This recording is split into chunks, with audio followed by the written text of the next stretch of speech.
Le Gabon deviendra le premier pays africain à être appuyé par des fonds internationaux pour la préservation de ses forêts tropicales humides dans le cadre de la lutte contre le changement climatique, selon l'ONU.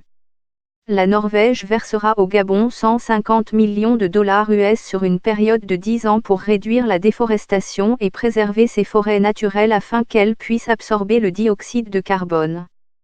L'accord que nous signons avec la Norvège est, en quelque sorte, une confirmation des efforts que le Gabon a déployés au cours des 10 à 15 dernières années pour maîtriser la déforestation et utiliser une foresterie saine et durable à la fois pour préserver la forêt du bassin du Congo, mais aussi pour réduire les émissions de carbone, a déclaré L.E. White, ministre de l'Environnement du Gabon à la BBC.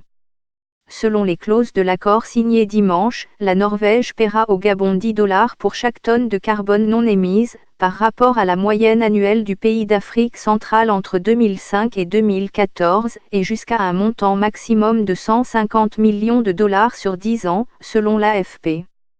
Près de 90% du Gabon est couvert de forêts tropicales et le pays a été à la pointe des efforts environnementaux dans la région pour préserver les forêts, créant 13 parcs nationaux depuis l'an 2000. Ces forêts sont parmi les plus importantes au monde, car en absorbant de grandes quantités de dioxyde de carbone produit par les activités humaines, elles ralentissent le rythme du réchauffement climatique.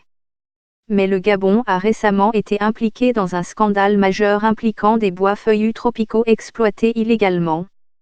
Des véhicules roulant au gaz naturel au Gabon, des poissons morts sur des côtes du Gabon, des responsables suspendus pour trafic de bois au Gabon. Veolia traîne le Gabon devant la Banque mondiale.